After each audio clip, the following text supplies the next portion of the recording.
So the Raw starts out with Jay Uso introduction, who's got a really cool song. Like, bro, you listen to Yes, go back when you get a chance, listen to this song. yes, It's a I good did hear kick, it. It was very and the good. crowd is like, it really gets the crowd hyped, and stuff and all that. So, he came out, basically told the deal about Cody, bringing him back, and then Sami came out. The first time they've been to get back together, and basically, Sami's saying, "I'm happy that you're here." We've had a lot of basically the gist was we had a lot of differences. But let's let bygones be bygones. And he goes to shake his hand, but then Jay won't shake his hand, and Sammy's like, okay, fine. He goes to walk out. And he says, Sammy, he goes, I guess that wasn't very Usi of me. And Sammy comes back and they hug it out. And the fans popped huge. Yeah, that Which Uzi line got a huge pop too. yeah, it's very Usi. Right. Yeah, this is a good feel good moment for the fans, right? So now the show gets good because Drew McIntyre was making his entrance while Jay was heading to the back. They're doing that. I noticed they've been doing that a lot, bro. Because you like wrestling is kind of very simplistic, bro. Remember one of the greatest angles ever started off with doing that. Remember when Sergeant Slaughter was a heel and the Sheik was a heel, and Right. they cross pack like Slaughter was coming to the ring for his match and Sheik was coming back from his, and they because he's the military guy and Sheik is and they just had words or with each other. You know what's funny? Right? Yeah. You know what's funny? They're doing that once or twice on both shows, Yes, they are. and if you notice, they did that at least 2 or 3 times yesterday on Dynamite. Bro, because it's smart to do because you get engaged from the crowd. Right. Like It's an easy way of getting heat.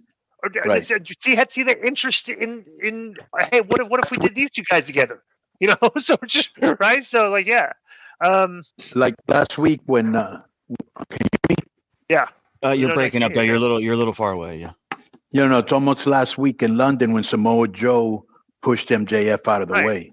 Yeah, everybody's doing this, which I don't mind because it makes sense. Because bro, the announcers should kind of cover it a little bit in verbiage and say, hey, that this show is going long. We're in a time constraint here, so Joe is coming out for his match now, and it's like, and then you explain it, right? Because it's happened a lot, right? So so Jay and Drew McIntyre have a stare down. Zayn steps between them and said, "Hey, look, it was Jay's first night." And McIntyre heads the ring with Riddle. And Riddle had an issue with the Bloodline too, right? So they're coming to the ring, and then they showed a video with Nakamura. These are very good videos for him because he's talking Japanese. He just sounds like a more credible character when he's speaking Japanese than when he's speaking English. It's like, he sounds English. He sounds like he's struggling with English, but when he's speaking Japanese, he sounds kind of sinister. With the subtitles and stuff. So it's very good stuff. It's kind of weird how within 3 weeks now he's a good heel. Just by just doing promos in Japanese that would give you the subtitles. So they showed Adam Pearce talking with Ricochet in the backstage area, and he stopped when Seth Rollins asked him what he was doing there, and Rollins said he's a champion and he was where he was supposed to be. Then Pearce said the medical team said Rollins shouldn't be there, and Rollins said he was fine. And Ricochet told Rollins that he doesn't have to carry the show by himself. And Rollins said he's fine. And then we did the Viking Raiders against Drew and Matt Riddle, and they did the spot from the week before where Kofi Kingston ran out and stopped the Viking Raiders, attacked them both, but Kingston accidentally caught Riddle with a kick. And the Viking Raiders took out Kingston and put Riddle through a table with their finisher, and Eric covered Riddle and got the 3 count. So after the match, which led to a very good and logical backstage segment, which we'll get to later. Right. So after the match, McIntyre looked upset while Kingston was apologizing. So then they did a video. They talked about previous Intercontinental champions. They're building up the Gunther match, right? So then Seth makes his entrance and delivers an in-ring promo. And he said Nakamura did everything he said he was going to do. He said there were points in the match he didn't know if he'd be able to get up, and so he showed off his title belt and said he's still champion. He called out Nakamura for another match. Shinsuke made his entrance with the microphone in his hand and stopped on the stage, and Rollins urged Nakamura to come to the ring. Nakamura spoke in Japanese, and Rollins said he wouldn't pretend to understand what he said, but he assumed Nakamura would accept his challenge. Nakamura said no. Rollins said he was confused, asked if they were going to have a championship match, and Nakamura said no again. Then Rollins left the ring and he fought with Nakamura, and security ran out and pulled them apart. Nakamura broke free and delivered kicks and knees to the back of Rollins and got more heat on him. Then Ricochet ran out to help Rollins, right? Let me tell you why this was good to me. Well, let me finish it. So then Rollins barked at Pearce, who told Rollins he was running a pace that no one ever has. And Pearce said he was trying to save Rollins from himself, and Rollins says that doesn't work for him. So this is good babyface stuff for Rollins, I thought. Go ahead. Yeah. This was good because I've never heard somebody go, "Hey, do you want a championship match?" and somebody saying no. Right. Okay. But by the same token, I'm wondering if you know the guy's back is messed up, why aren't you taking advantage of that and saying yes? But maybe I'm thinking about it too much. He gives an explanation later, so we'll see. So next they do Shinsuke versus Ricochet. And basically they did the gimmick here where Nakamura caught Ricochet with a kick and then slammed a chair over his back. And after the match, Nakamura brought Ricochet back in the ring and wrapped a chair around his neck. And then Rollins ran out and attacked Nakamura. And security ran out and separated them again. Rollins tossed 2 security girls over the top and then performed a flip dive on Nakamura. Then Nakamura came back by driving Rollins back into the ring steps, and Ricochet ran off Nakamura with a chair. So they're just they're just forwarding this angle, trying to make it more interesting. So bro, let me tell you what's my favorite thing of this whole angle. Favorite thing, and these are the little nuances I think you and I enjoy. They showed Damian Priest backstage holding the briefcase, pondering if he was going to cash it in or not. Yeah, bro, that was Rollins' great. Back is messed up. Yeah, it's good stuff. And Ripley says no, not tonight. Right. So how great was that? Good stuff. Little details. Yeah. So they showed the highlights of Becky and Trish and the Zoe Starks stuff afterwards, and Jackie interviewed Zoe Starks on the backstage set. Asking for partnership with Stratus was over. Starks says Stratus was the greatest of all time, but nobody pushes her. And Shayna Baszler showed up and she wondered when Stark was going to get rid of the dead weight. And Stark said they had unfinished business to challenge Baszler to a match with Baszler accepted. So the Judgment Day come out. Dom was booed very loudly. He boasted they took home more gold at Payback. Balor congratulated Dom on his 1-year anniversary of joining Judgment Day, and Balor thanked Ripley for being such a great voice of reason. The Balor said he and Priest had their ups and downs, but now they're the tag team champions, and Priest put his arm around Balor, who gave a shout-out to JD McDonagh for having his back for 20. Balor also thanked himself for reaching the career milestone of becoming a Grand Slam champion. Ripley recalled giving Priest and Balor an ultimatum and said the pressure was on. She said they really rose to the occasion and showed everyone that they are truly brothers and Judgment Day is a family. And Ripley said there's one thing that was bothering her. She said the focus should be on their accomplishments, but people are talking about Jey Uso now. And Ripley said the Bloodline has fallen apart and Judgment Day is the most dominant faction in WWE. Priest was going to speak, but he was interrupted by JD McDonagh, and he came out with something in his hand. And Priest said a small part of him was starting to like McDonagh, but Priest said it better be good. And McDonagh said it was good and entered the ring, and McDonagh said Priest's briefcase has to go. Priest looked at him really weird. McDonagh unveiled a purple and silver custom Money in the Bank briefcase, and Priest was a big fan of it and started to talk, but he was interrupted again. Sami Zayn walked out with a mic and said it took all 5 of them to beat him and Owens. And Zayn said he didn't see 5 champions. He saw 5 championship-stealing turds. What a stupid line. Zayn said a very special beating is owed to Dom for costing him and Owens the tag titles. Zayn asked Dom if he wanted to face him. McDonagh stepped up and said Dom wasn't fighting anyone. McDonagh said Dom wasn't the only one who screwed them and then told Zayn to fight him. Zayn said he was happy that McDonagh was his mouth because he was getting that kicking he deserved. What do you think of this exchange? This is for the turd line. Yeah. I thought that purple briefcase looked really cool. And I'm a fan of purple, as you know, being a big Prince fan, but I thought that was really cool. And I don't know what they're going with this JD McDonagh because, he seems like he wants to be in the group, but it seems like they're not ready to accept him yet. That's what it seems like to me so far. What's funny, too, it's a very similar to doing the thing with the Bloodline that they did where Sami Zayn was a heel trying to get the Bloodline. I think the fans want them to accept him into the group, even though they're heels. It's kind of like the story that they're telling here. Like he's doing enough to to get in the group, and they're not accepting him yet, right? So this is good stuff. This was good. Gunther stood in front of a complete white backdrop and said Chad Gable thinks he can stand in the way of him and his legacy. Gunther said history would be made, and someone like Gable does not belong in the history books. I thought that was a great line. Gunther said Gable's fairy tale is temporary, where his legacy is forever. And Gunther said he would go down the history books as the longest reigning intercontinental champion in history. I thought this was a very good promo. The way they shoot Gunther is tremendous. The only thing I would change, and this is just a little thing, but it's just me, instead of having a white backdrop, they should have a red backdrop like when he first started. That to me looks so menacing. So backstage, Raquel was with Adam Pearce and said that he would make whatever they spoke about official. And Chelsea Green shows up as Rodriguez made her exit and said she shouldn't have to wait in line behind Sasquatches like Rodriguez. Pearce mentioned that Piper Niven was not medically cleared, and Green asked if she was talking about how people say the women's tag team titles are cursed. Pearce wondered if it ever occurred to her that it's not the titles that are cursed. Green started going off about Rodriguez and calling her a loser, only to babyface her once she realized Rodriguez was standing right behind her. Then Priest booked them in a match. She's good in this role. Like I gotta get to, she's like we said, she's one of the only female characters that shows character. Like she's got like a gimmick. She's a Karen and she complains all the time. It's good stuff. What do you think of this? You're muted, bud. There? Yeah, you're muted, Konnan. we saw an impact, the talent that she had when she played that bride that was left at the thing. Yeah. She turned crazy and had the smeared lipstick. And you could tell back then, guys like him, like Eli Drake, like, that the talent was there. They just needed the platform. Plus, she went to WWE and got hurt a couple times. So it's finally good to see her make it. This was good. So next we do Shayna Baszler versus Zoe Stark, and basically they have a pretty good match. And at the end, what's his name? Shayna Baszler celebrated her win and approached Starks and told her she gave her a better fight than Ronda Rousey did. And Stark said Baszler gave her a better fight than Trish Stratus did. And they bumped fists, so they're together. And I heard the crowd. I didn't watch this, but the crowd was dead supposedly. Yes, it was. So this is interesting. So backstage, Priest, the Bloodline, the Judgment Day's back there.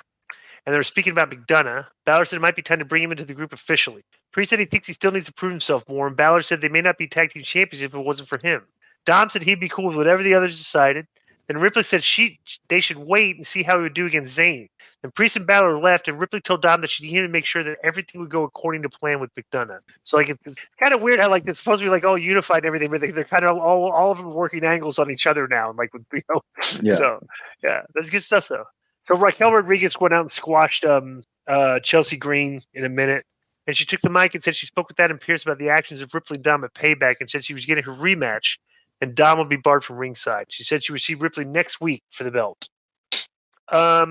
Chad Gable cut a promo backstage and recalled Gunther said he didn't belong in the history books and said he's already there as an Olympian and a tag team champion. That was a good line. And Gable said Gunther's desire to keep the title is nothing compared to his desire to take it from him. It's good babyface promo.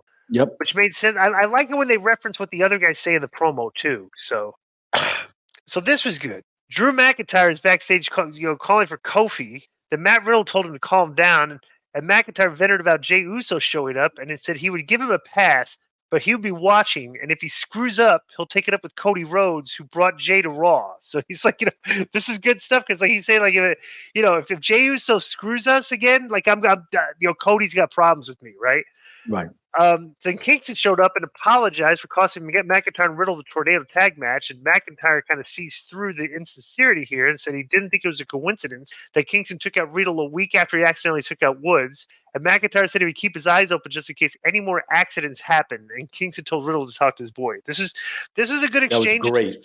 Further great because it was logical, yeah. Yeah, right. You could, and the thing is, you could tell Cody was being insincere. But he had a right to be insincere because, hey, wait, you mean how you kicked me the week before? Right. Right. Yes, which is how these guys would argue with each other, right? Right. So Miz cut a promo and called out John Cena, and John Cena doesn't come out, but Miz acted like he was there. So he says, so Miz said, you can't see him? Oh, you can't see John Cena? He's sitting right here. And Miz said he's been able to see Cena. He's acting like he's interviewing Miz with an empty chair. Miz said Cena was sitting in the chair and would translate for him, and Miz asked if LA Knight paid him or offered him a job during these hard times. Oh, because Cena was the special referee for the Miz versus LA Knight. Miz asked if Cena conspired with LA Knight. And the crowd did the yeah bit for a minute, which Miz scolded him. And Miz acted like Cena told him that he conspired with Knight. And Miz said Knight's victory should be thrown out. And Miz acted like he was ordering Cena to leave the ring, and a chant broke out. Miz acted like he slapped Cena across the face, and he took a step back like Cena returned the favor. Then Miz removed his jacket, and Miz simulated performing a skull crushing finale on him and said there was nothing invisible or imaginary about what happened to him at Payback. Miz said he challenged Knight to a one-on-one match with no special referee or surprises, and Miz said the chance would end and Knight would fade away. I thought this was an excellent segment for Miz being out there by himself. Got good heat, too. What'd you think of this? Yeah, I thought it was hilarious when they actually showed a cameraman when they played John Cena's music going there to film him and nobody came out. That shot was funny. Just good work by Miz again. He's been on fire. So Sami Zayn, actually backstage, Jey Uso's walking around. Kira Tozawa comes up to him and looks nervous and walked away. And Adam Pearce told Jey that SmackDown would be getting compensation for him, and it might people off. Then after Jey made his exit, Thomas Ciampa asked Pearce if they could talk, and JD McDonagh made his entrance. Sami Zayn against JD McDonagh, and it was a good match. Late in the match, Zayn set up for his finisher, but Dom showed up and pulled McDonagh out of the ring. Then Zayn left the ring and attacked Dom at ringside, and Zayn threw McDonagh back inside the ring and followed. Then Dom climbed on the apron, distracted Zayn, allowing McDonagh to roll him up for a 3 count. So basically, JD McDonagh defeated Sami Zayn in 8 minutes, and after the match, Zayn attacked Dom again. Dom tried to escape the ring, but Zayn caught him, and McDonagh motioned for Dom to join him from a distance. Zayn set up for his finisher, but McDonagh pulled him to the floor. McDonagh entered the ring and told Dom to leave the ring, and then Zayn gave McDonagh an exploder suplex in the corner and hit the haluva kick after Dom was shown walking to the back. So this is Powell's POV. So it's an interesting situation. Ripley indicated that there was a plan. Dom helped McDonagh win the match, but then McDonagh left him hanging for a moment before saving him, only to have Dom leave him hanging. Which is my point before. It's like these guys are all. This is good if you're looking subtly into this. They're all working angles on each other in the group while they're talking about how strong they are, and you're wondering like who's going to get caught. Like who's going to get called out and caught on this, which I find is good storytelling. What do you think of this? Yeah, I agree with everything you just said. And I love that McDonagh one with a roll up, and one of my favorites, a handful of tights. I like that term. But Zayn went after Dom and was throwing him around, and then McDonagh made the save, and then when it was turn for Dominic to save McDonagh, he didn't. So that was really good. It's kind of like the Bloodline. You don't know what's going to happen next, which is good. So Dom and JD come to the back and join the rest of Judgment Day, and Baszler said McDonagh had an impressive win and asked Priest what he thought. Priest said he did all right. Then Dom left the group to talk with Jey Uso, who was sitting nearby, and said they both came from messed up families with Hall of Fame fathers. And Dom said he knows what Jey is going through, and said Jey comes from a broken family and now has no family. And Dom said no one likes Jey, just like no one likes him. But Dom said there are no leaders in Judgment Day, and there'd be open arms for Jey and the faction. Dom told Jey to think about it and thanked him for his time. What'd you think about this? Good, man. They gave him a lot of time to talk. I know Paul Lee produced all of that. Yeah. So well done, and he's not in the middle of the ring where people are booing him and he can't talk because he can't cut promos anymore. That's something I wanted to bring up. I don't know if you noticed it, and I don't know if you could notice it if Joe were to bring it up, but when Dom was in the ring, remember what Vince said a few months ago that they were working with the sound? Yeah. Bro, you could tell like they were turn it up like right, because the people in the back weren't that loud like that. Right. What do you want to see when Dom was in the ring? Yeah, it's pretty fun. Yeah, when they did their in-ring, you could tell that they're the sound. Taking this so long. Well, I just opened it. You can keep going. I'll get it in a minute. Okay, all right. So now, so they do Gable versus Gunther for the belt. Good near falls that made you look like Gunther might beat him, or Gable might beat him, but Gunther overcomes. He beats him, and after the match, this is so great because Gable's family was there as one of his daughters started crying for a shoot. And they kept showing that. That was like perfect, right? That they showed the daughter crying after the match and everything. What do you think of this, Konnan? Well, you knew this match was going to be great, and it was. This is the main event. It's a great way to end the show. But like you said, that was – and I like the touch of having the family there because you thought, okay, he wouldn't bring the family in if he's going to lose. But they were there, and there were the two little girls and the mom. You could tell the mom was really sad, and the one little girl was crying, which made it so much more real. Perfect, right? It was great. Yeah. So that I liked Raw. I thought the writing of the show was very good with the threads and everything. They're doing soap opera right now. It's a soap opera with the Bloodline. It's a soap opera with Drew McIntyre and Jey Uso, with Jey Uso showing up. It's Judgment Day. Judgment Day. It's right. It's just good. They're doing good storytelling where characters are presented with situations, and you wondering what they're going to do next, and they're acting how their characters would. So it's like I think it's really good stuff. In ring, not backstage. Sorry, is that just before this? In ring promo, should be before that. No, I hear you. I'm just trying to get the time of the show, dear. Sorry, this site is slow. Well, anymore. just put I don't know what's going on. Judgment Day promo for the date, September 4th, 2023. Yeah, I'll just YouTube it. I was going through the actual show, but I'll YouTube it. On 2077 today, rated M for mature. All rise for the crew that's dripping gold. Woo! Fast forward till they get to Dominic. What he told us to do and bring home all the gold to the Judgment Day. They liked him. And Mommy, you took care defending successfully your world championship. Yeah, you can't tell here because you're getting it from like YouTube and then we're listening to it. But believe me, watching it on TV, you could tell they were messing with the sound. It sounds like it a little, like they're jacking it up when he speaks, yeah. Yeah. Nice. Whoever's idea it was to have him grow the Eddie Guerrero hair, that's genius. That's awesome. I thought it was you. Nothing. No, I only send cross ideas. Do you really? Well, that's why he's probably not getting a push. No, but I thought about it only because we read similar. I was going to send him some like Nietzsche or quotes like that to throw in like some philosophical spook